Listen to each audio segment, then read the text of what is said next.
ஐயய்ய என்னையா இது பொழப்பு, மானங்கட்ட பொழப்பா? நான் வந்து இதுவரைக்கும் சீமான் தான் உருட்டு மன்னன் அப்படின்னு சொல்லிட்டு இருந்தேன். ஆனா அவரே மிஞ்சிய ஒரு ஆள் இருக்காருன்னு இப்பதான் நம்மளுக்கு தெரியுது. நான் யாரை பத்தி பேசுறேன்னு கேட்டீங்கன்னா, விடுதலை சிறுத்தைகள் கட்சியோட தலைவர் திருமாவளவன் இருக்காருல்ல, அவர் உருட்டா பாருங்க. உருட்டு ஒரு நாளைக்கு ஒரு உருட்டா.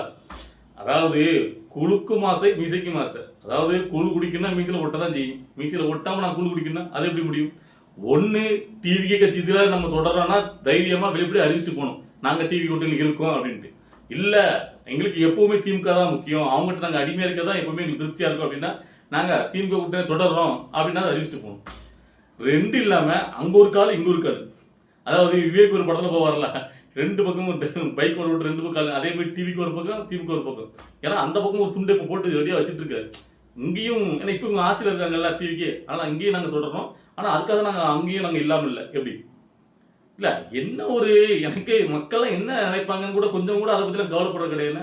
இதான் புட்சாத்தனமா பேச நினைச்சுக்கிட்டு நேத்த ஒரு பேசியிருந்தாரு ஒரு மேடையில், அவங்க விசிகேவுடைய ஏதோ ஒரு விருது வழங்கும் விழாவா அதுல பேசியிருந்தாரு. அதாவது திமுக கூட்டணியில நாங்க இல்லைங்கிறத நாங்க சொல்லல, திமுக தான் அறிவிக்குது. திமுக தலைமைகள் எப்போ வந்து பாத்தீங்கன்னா விடுதலை சிறுத்தை கட்சியில இருந்து ஒருத்தரை இழுத்து அவங்க கட்சியில அங்க சேர்த்துக்கிட்டாங்களோ அப்பவே நாங்க வந்து அந்த கூட்டணி இல்லைங்கிறத அவங்க தான் தெரிவிக்கிறாங்க. நாங்க எந்த இடத்துலயும் திமுக கூட்டணி இல்லைங்கிறத நாங்க அறிவிக்கல, புரியுங்களா? அதே மாதிரி நாங்க வந்து தமிழக கட்சி காலத்துல அமைச்சரவை இருக்கிறதுனாலயே அங்க வந்து கூட்டணி இருக்குன்னா அர்த்தம் கிடையாது. சோ அது தலைமை அவங்க இனிமே கூட்டணி அறிவிச்சா அப்ப நாங்க முடிவெடுப்போம். ஆனா இப்ப நாங்க வந்து அமைச்சர் மட்டும் தான் இடம் கொடுத்துருக்கோம் அப்படின்ட்டு. அதாவது ரெண்டுக்கும் உங்களுக்கு புரியும் நினைக்கிறேன். இப்போ இன்னைக்கு அதே ஸ்டாண்ட் அப்படியே உள்டா வலிக்காரு. அதாவது திமுக கூட நாங்க வந்து பாத்தீங்கன்னா இன்னும் நட்பு உறவில் தான் இருக்கோம். இன்னைக்கு உடனே அடுத்த அடியா ஏன்னு கேட்டீங்கன்னா, நேற்று வந்து என் கட்சியில இருந்து ஒருத்தர் நீங்க தூக்கிட்டீங்க, அதனால நீங்களே நான் கூட்டணியில அறிவிச்சிட்டீங்க அப்படின்னு சொன்னவர் இன்னைக்கு இல்ல நாங்க இன்னும் நட்புறவை தொடர்ந்து தான் இருக்கோம். பேச்சு எனக்கு ஒன்றும் புரியல. அதான் என்ன கேட்டீங்கன்னா, இப்ப இவங்க ஆட்சியில் இருக்காங்க, அதனால இந்த 5 வருஷத்துக்கு ஓட்டணும்.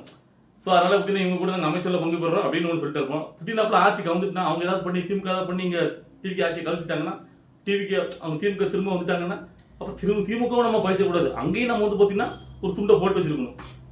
என்ன பொழப்பு இது? ஒரு ஸ்டாண்ட் உங்களால் உறுதியாக எடுக்க முடியலையே.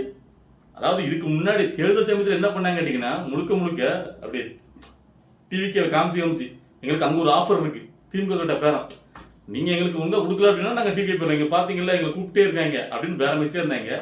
ஸோ இப்போ ஜெயிச்சதுக்கு அப்புறம் டிவிக்கில அமைச்சர்கள் நாங்க வந்து ஆதரவு அவரே வாயில சொல்றாரு. அன்னைக்கு நேற்று வந்து பாத்தீங்கன்னா, அதாவது நாங்க தான் கிங் மேக்கர் பாத்தீங்கல்ல, முதல்ல வந்து பாத்தீங்கன்னா கம்யூனிஸ்ட் ஆதரவு கொடுத்தாங்க. ஸோ நாங்க லாஸ்டா ஆதரவு கொடுக்காம வைக்க போய் தான் 2 சீட்டு எவ்வளவுக்குள்ள நாங்க வந்து கெத்தா வந்து சேர்ந்தோம் பாத்தீங்களா, எங்களால தான் ஆட்சி அமைச்சாங்க, நாங்க இல்லைன்னா திரும்ப வேற யார்ட்டையா அவங்க போக வேண்டிய சூழல் வந்திருக்கும். ஸோ அப்படி சொல்லிட்டு அதையும் பெருமை சொல்றாரு. அவர் காலங்காலத்தினால அதையும் பெருமை சொல்லிட்டே இருக்கு. ஸோ இதெல்லாம் பத்தி இப்ப நம்ம ஏன் பேசுறோம் கேட்டீங்கன்னா, தமிழக கட்சி கழகத்தினுடைய தலைவர் விஜய் அவர்கள் இதெல்லாம் பார்த்து தான் இருப்பார். இதெல்லாம் புரிஞ்சுக்கிடுங்க, எப்படி அவங்க பேசுறாங்க, இன்னும் எவ்வளவு இதுல இருக்காங்க, இன்னும் அவங்க திமுக கூட உறவெல்லாம் முறிக்கவே இல்லை, எப்பன்னு காத்துதான் இருக்காங்க. அதுலயும் இப்படி அமைச்சர் பதவி கொடுத்து வச்சிருக்கல வன்னியரசு அவர்கள், அவரு சொல்றாரு பாருங்க அதே மேடையில. அதாவது எனக்கு வந்து அமைச்சரா இருக்கிறது எம்எல்ஏ பெரிய விஷயமும் கிடையாது, நாங்க வந்து சிறுத்தைகளா இருக்கிறது தான் எங்களுக்கு முக்கியம். எங்களுக்கு அமைச்சர் பதவி எம்எல்ஏ பதவியெல்லாம் முக்கியமே கிடையாது. சரி இப்ப யார் கேட்டா ராஜினாமா பண்ணிட்டு போக வேண்டியதானே, அவ்வளோ ஒன்றும் நீங்க கஷ்டப்பட்டுலாம் அந்த அமைச்சர் பதவியில் இருக்குன்னு அவசியமே கிடையாது, ராஜினாமா பண்ணிட்டு போக வேண்டியதானே. எதுக்கு? அதாவது இன்னொரு அர்த்தம் வேற கொடுத்துட்டே இருக்காங்க. அதை பத்தி நம்ம யாருமே கூட பேசியிருந்தோம். அதாவது ஆணவ கொலைக்கு எதிரான சட்டம் இயற்றணும், நாங்கள் வலியுறுத்திருக்கோம், அதை கண்டிப்பா இயற்றி ஆகணும் அப்படிங்கிறாரு. அதுக்கு வந்து பாத்தீங்கன்னா பாரஞ்சித் வேற, நீங்க வந்து அதை ஏற்றணும், நாங்க கேட்டுதான் அதெல்லாம் செய்வீங்களா, நீங்களா செய்யணும், திமுக மாதிரி பண்ணாதீங்க, இல்லைன்னா எங்களுடைய ஓட்டுகள் சமுதாய ஓட்டுகள் உள்ளாது அப்படின்னு மிரட்ட தோணில யாரு முதலமைச்சர் விஜய் அவர்கள். சிரிப்பு தான் வருது. அதாவது நான் சொல்லிக்கிறேன், ஆணவ கொலைங்கிறது எந்த காலத்திலையும் அது ஏற்கக்கூடாது, அதுக்கு வந்து நம்ம மாற்றிக்கிறதே கிடையாது. அது தப்புனா தப்பு தான், அதை மனசார ஏற்றுக்கிறோம். ஆனா அதுக்கு என்ன வந்து ஒரு தனி சட்டம் இல்லை? நான் கேட்கிறேன், கொலைனால அது எந்த ரூபத்துல கொலை நடந்தாலும் கொலை தானே, கொலைக்கு உண்டான தண்டனை எப்படின்னா உண்டு. அது என்ன ஆணவ கொலைக்கு நம்மளுடைய தனியாவா? அது என்ன கேட்டீங்கன்னா, இதனால சில சமுதாயங்கள் பாதிக்கப்படுது. ஏன் இதை நம்ம இதுக்கு முன்னாடி சொல்லணும் கேட்டீங்கன்னா, நிறைய பேர் வந்து நம்ம பேசுறத ஃபுல்லா பாக்குறது கிடையாது. அதாவது இதுக்கு முன்னாடி பாத்தீங்கன்னா பிசிஆர் சட்டம் ஒன்று இருக்கு, நம்மளுக்கு தெரியும்ல. அதை வந்துட்டு உண்மையிலே ஒருத்தங்க பாதிக்கப்படும் போது சட்டத்தை பயன்படுத்தினாங்கன்னா சரி. ஆனா இங்க வந்து பாத்தீங்கன்னா மிஸ்யூஸ் பண்ணப்படுது.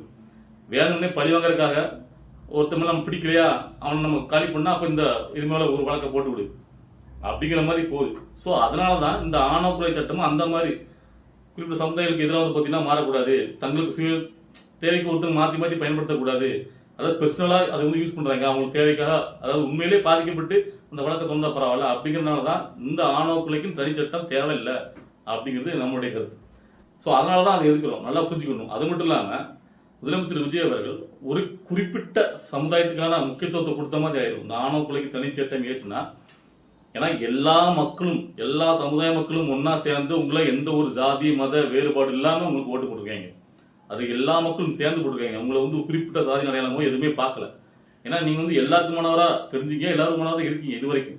ஸோ அதனால இப்போ வந்து பார்த்தீங்கன்னா ஒரு குறிப்பிட்ட சமுதாயம் உங்களை அழுத்துறாங்க, அவங்க இது பண்றாங்க அப்படிங்கிறக்காண்டி நீங்க ஒரு சட்டத்தை ஏற்றக்கூடாது. எல்லா மக்களையும் மனசு வச்சு, ஏன்னா இவங்க இவ்வளவுக்குள்ள பேசுறவங்க ஏன் திமுக ஆட்சி இவ்வளவு போன 5 வருஷத்துல எத்தனை வருடங்களா திமுக ஆட்சியில கூட்டணியில் இருக்காங்க, எத்தனை வருட காலமா ஏன் அப்பா அந்த சட்டத்தை ஏற்றல, ஏன் அப்ப அந்த கட்சி தான் சட்டத்தை ஏற்ற விடலாம்னு கேட்டீங்கன்னா, அது கொடுத்தா ஒரு குறிப்பிட்ட சமுதாயம் மாதிரி யாருமே பீஸ் சட்டத்தை அமல்படுத்தியாச்சு, இப்ப இந்த சட்டத்தை அமல்படுத்தினா.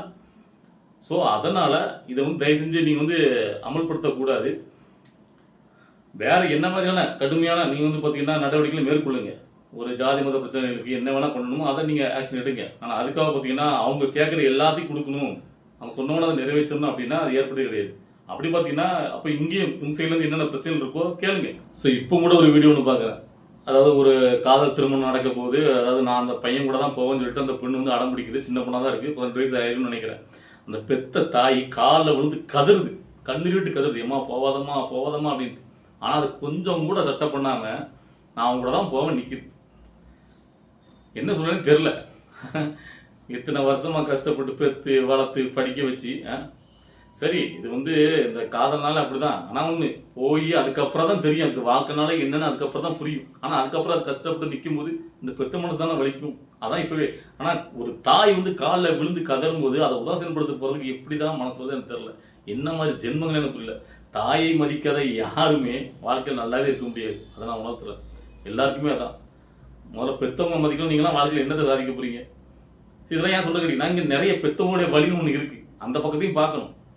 ஸோ அதனால ஒருத்தங்க நமக்கு அர்த்தம் கொடுக்காங்க, அதாவது கேட்டீங்கன்னா ஆணவ கொலைக்கு எதிரான சட்டம் ஏற்றி ஆகணும், ஜாதி பிரச்சனை அதனால ஒழியும் அப்படின்னு நினைச்சீங்கன்னா ஜாதியெல்லாம் அதனால ஒழியாது. நல்லா புரிஞ்சுக்கணும். ஜாதியை ஒழிக்கணும் நாங்கள் சொல்றோம், இடஒதுக்கீடு ஒழிங்க. ஜாதி அடிப்படையான இடஒதுக்கீடு வேண்டாம்னு சொல்லிட்டு அதனால எனக்கு ஜாதி அடிப்படையான இடஒதுக்கீடு எனக்கு தேவையில்லையா, ஜாதியை ஒழிங்கயா அப்படின்ட்டு வாங்க, எல்லாரும் ஜாதியை தூக்கி போட்டு எல்லாரும் ஒன்னா சேருவோம். அதையே வர மாட்டேங்க. ஜாதியை ஒழிக்கணுமா, ஆனா ஜாதி அடிப்படையான இடஒதுக்கீடு மட்டும் கொடுத்துட்டே இருக்கணுமா? இவங்களுக்கு ஜாதியை ஒழிக்கிறதுனா ஒன்னே ஒன்று தான், ஜாதி கலப்பு திருமணங்கள் பண்ணுங்க, ஜாதி ஒழிஞ்சிடும். மண்ணாங்கட்டி மொழியும் ஒழியவே ஒழியாது. மாறி மாறி இப்படிதான் பிரச்சனைகள் மேல மேல வெடிச்சுக்கிட்டே இருக்கும், தீர்வே இல்லாமல் இது போயிட்டு இருக்கும்.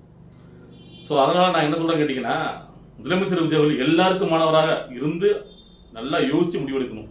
ஒருத்தங்க நம்முடைய இதுல சேர்ந்திருக்காங்க, அவங்களுக்கு நம்ம முக்கியத்துவம் கொடுக்கணும் அப்படின்னா அவங்க சொல்ற எல்லாத்தையும் கேட்டு நாங்கள் செயல்படுத்தோம் அப்படின்னா அது சரியா போகாது. இதை இந்த இடத்துல நம்ம வந்து ஒரு விஷயம் மன்னமனே தான் சொல்ல முடியும், நம்மளுடைய கருத்து என்னன்னு இதுல பதிவு வச்சுட்டோம், அவ்வளவுதான். ஓகேவா? ஸோ அதுக்கப்புறம் இன்னொன்று என்ன சொல்றேன்னு கேட்டீங்கன்னா, இவங்கள கூட்டணியில் வச்சுக்கிற வரைக்கும் முதலமைச்சர் விஜய் அவர்களுக்கு அது ஒரு பெரிய ஒரு தலைவலி தான். இந்த 5 ஆண்டு காலம் ஆட்சியா சிறப்பாக அவர் நினைச்ச மாதிரி கொண்டு செல்ல முடியாது. எல்லா விஷயத்திலும் அவர் மூக்கு நுழைச்சி அவர் அர்த்தம் கொடுத்துக்கிட்டே இருப்பாரு, அவருக்கு ஏற்ற மாதிரி ஆட வேண்டியது வரும். ஸோ அதனால இவரை கலட்டி விடுறது பெஸ்ட், அதான் சொல்லுவேன். இல்லைன்னு வச்சுக்கலாம், இவங்க இப்படிதான், அதாவது இங்கேயும் ஒரு காலு திமுக ஒரு காலு. ஸோ திமுக கூடயும் பார்த்தீங்கன்னா நட்புறவுல இருக்குன்னு சொல்லியிருக்காரு. ஸோ அங்க நட்புல இருக்கிறவரு இங்க வந்து அமைச்சரவையில் இடம் கொடுத்தாலும் எனக்கு புரியல. டிவிக்கில் நீங்க அமைச்சர்ல பங்கேற்றுட்டாலே நீங்க இங்க ஒரு அங்கம் மாதிரி தானே, அப்புறம் இன்னும் நாங்க வந்து அங்க நட்புறவை தொடரணும்னா அப்போ வந்து பாத்தீங்கன்னா ஸ்லீப்பர்ஸ்ல செயல்படுறீங்களா? புரியல எனக்கு. அதைத்தான் இன்னைக்கு வந்து பாத்தீங்கன்னா காங்கிரஸ் தலைவர் மாணிக்கம் தாகூர் நல்லா கேட்டார். நீங்க இங்க அங்க வச்சிட்டாலே நீங்க இங்க ஒருத்தர் தானே, அங்க வச்சிட்டாலே அந்த கூட்டத்தில் இடம்பெற்ற மாதிரி தான், ஓகேவா? அதுக்கப்புறம் என்ன திமுக இந்த வார்த்தை விளையாட்டெல்லாம் விளையாடாதீங்க அப்படின்னு நறுக்குன்னு கேட்டிருக்காரு. ஏன்னா இவரோட லட்சணம் எல்லாருக்குமே தெரியுது, எல்லாருமே பார்த்துட்டு இருக்காங்களே டெய்லி என்ன ஒரு உருட்டுறாருன்னு. அன்னைக்குதான் உங்களுக்கு தெரியும், தோழமை கட்சியோட கூட்டணியில வந்து கலந்துக்கிட்டார்ல ஆதரவு ஒரு இழுத்து வந்து அப்பெல்லாம் பாத்தீங்கன்னா எல்லாரோடையும் கை சேர்ந்து கையை பிடிச்சி ஒன்னா நின்றார்ல வைகோ எல்லாரோடையும். ஸோ அப்ப அதுக்கு என்ன பேரு? அதாவது அமைச்சர்கள் தான் பங்கேற்கணும், நாங்கள் கூட்டணியில் நாங்கள் இல்லை. அப்போ இதுக்கு கைதுக்கிட்டு இருந்தீங்க? வைக்கோட மிஞ்சில் போல, இதெல்லாம் வைக்கோட பரவாயில்ல போல, அவங்களாம் சைலண்டா இருக்காங்க. ஆனால் இவரு தான் பார்த்தீங்கன்னா அப்படியே நேரத்துக்கு நேரம் ஒன்று உருட்டிக்கிட்டு நாங்கள் இல்லாமல் தமிழ்நாட்டில் யாரும் ஆட்சி அமைக்க முடியாது அப்படி இப்படின்னு. ஆனால் இன்னும் நல்லா புரிஞ்சுடுங்க, உங்கள் பின்னாடி இருக்கக்கூடிய இளைஞர்கள் முக்காவாசி பேர் டிவிகே பக்கம் வந்தாச்சு, நல்லா வந்துச்சு. பிசிகே அப்படிங்கிற பேர் மட்டும் தான் உங்ககிட்ட இருக்கு. அதுக்கப்புறம் உங்களால் பயனடைஞ்சவங்க கொஞ்சம் பேர் உங்கள் பின்னாடி நிற்காங்க, மற்றபடி ஒட்டுமொத்த இளைஞர்களும் விஜய் பக்கம் வந்தாச்சு. ஸோ இன்னும் எத்தனை நாளைக்கு தான் நீங்கள் இப்படிலாம் விட்டுருக்கீங்கன்னு தெரில, பார்க்கலாம். இன்னைக்கு இந்த வீடியோ பார்க்கும்போது உங்களுக்குலாம் என்ன சொல்ல தோணுச்சு? அதாவது திருமாவளவனுடைய செயல்பாடுகளை பார்க்கும்போது நேரத்துக்கு நேரம் அவர் உருட்டும் போது அதெல்லாம் பார்க்கும்போது உங்களுக்கு எப்படி ஒரு இரிட்டேட்டிங்காக இருக்கு? நீங்கள் என்ன சொல்ல நினைக்கிறீங்க? திருமாவளவன் அவர்களுக்கு அவருடைய பேச்சுக்கும் ஒரு பேர் வைக்கலாம்னா என்ன பேர் வைக்கலாம் கரெக்டாக இருக்குங்கிறத நீங்களே கமெண்ட்ல பதிவு பண்ணுங்க. அடுத்தது கட்ட அரசியல் நிகழ்வை பார்த்து நம்மளுடைய வீடியோ வரும். வெயிட் பண்ணுங்க.